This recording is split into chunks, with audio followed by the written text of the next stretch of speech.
Bonjour à tous, ici Monsieur Zoom et bienvenue pour une nouvelle vidéo. Il s'agit aujourd'hui de la partie numéro 2 de l'expérience de Pseudomiela que j'avais réalisée il y a 4 mois de cela sur mes Camponotus dolendus. Pas mal de choses se sont passées depuis et je vais vous raconter tout ça aujourd'hui.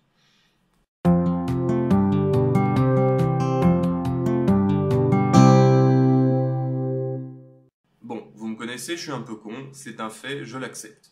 Du coup, je me suis dit que ce serait une super idée de faire des jeux de mots pourris en rapport avec le bleu tout au long de la vidéo. Mais moi, Monsieur Zoom, je m'engage à ne pas faire plus de 5 expressions un peu nulles en rapport avec le bleu durant toute la vidéo pour le propre bien premier de votre cervelle. Souvenez-vous, il y a près de 3 mois, j'ai fait une vidéo sur mes Camponotus exotiques que j'ai appelée Expérience, parce que je voulais les nourrir exclusivement de miel à bleu, tout en gardant, bien entendu, le régime d'insectes afin que la colonie ait sa dose de protéines suffisante.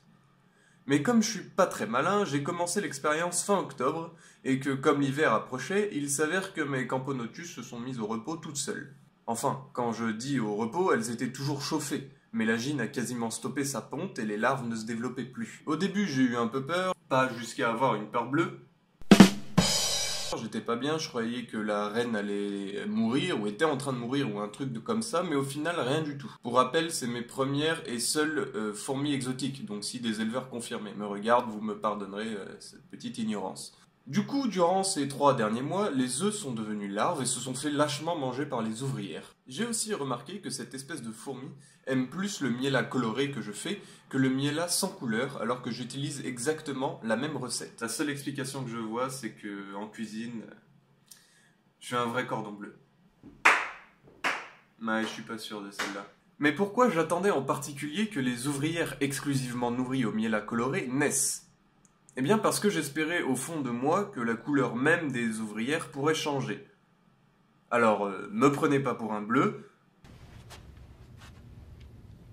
No, God! No, God, please, no! Mais j'étais quasiment certain que ça ne fonctionnerait pas parce que les fourmis ont un exosquelette et que contrairement aux plumes de flamant rose par exemple, il ne prend pas la couleur de la nourriture. Mais j'ai observé d'autres choses bien intéressantes aussi, notamment pour commencer, ça rend super bien. Comme vous pouvez le voir, côté esthétique, on est servi. L'estomac des larves prend la couleur très facilement et ça rend vraiment très joli. Le gros plus non négligeable aussi, c'est la physogastrie des ouvrières. Je vous ai mis quelques extraits.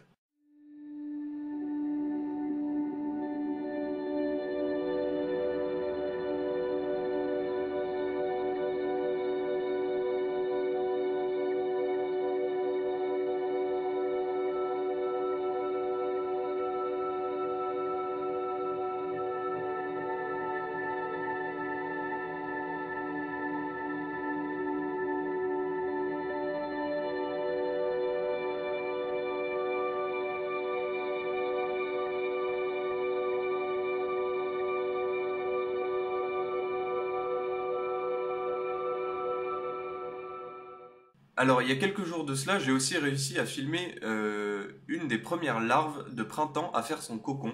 Du coup, je vous partage ça aussi. Il y a quelques personnes du Discord qui doivent déjà connaître cette vidéo, mais tant pis.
L'autre chose intéressante que j'ai observée au cours de cette expérience, c'est l'anatomie des jabots des ouvrières Camponotus dolendus.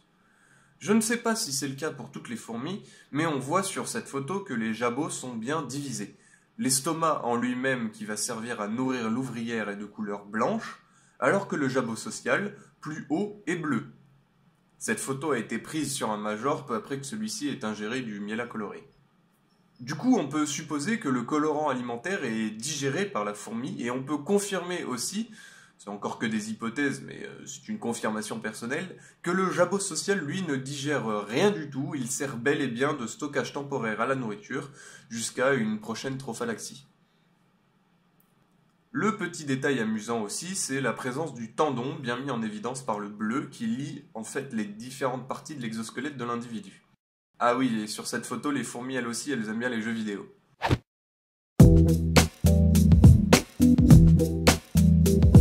Si je devais donner une conclusion à ces deux vidéos, je dirais que le pseudo-miel à colorer, c'est tout d'abord de l'esthétique. Ça change un peu les sessions observation et ça c'est cool. Le deuxième avantage, c'est le fait de pouvoir voir aussi en détail l'anatomie des individus, que ce soit au niveau des larves avec leur estomac, qu'au niveau des ouvrières elles-mêmes, où on voit bien les différentes parties internes de la fourmi, en tout cas pour le jabot social et leur estomac propre. Je pense personnellement que je vais continuer à donner du pseudo-miel à colorer à cette espèce, parce que mine de rien, j'ai fait une grosse réserve, j'ai pas envie de faire du gâchis, et puis au fur et à mesure, je remettrai du miel à normal, parce que déjà ça tâche moins quand j'en renverse partout, hein, ou alors je tenterai aussi d'autres couleurs par la suite, je ne sais pas. Sur ce, j'espère que la vidéo vous a plu. Si vous avez des questions, n'hésitez pas à me laisser un petit commentaire, ça fait toujours plaisir. Moi, en tout cas, je vous fais des bisous et je vous dis à la prochaine.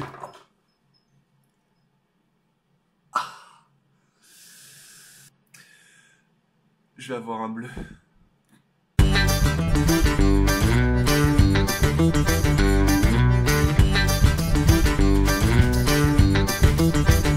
Ça fait vraiment mal en fait.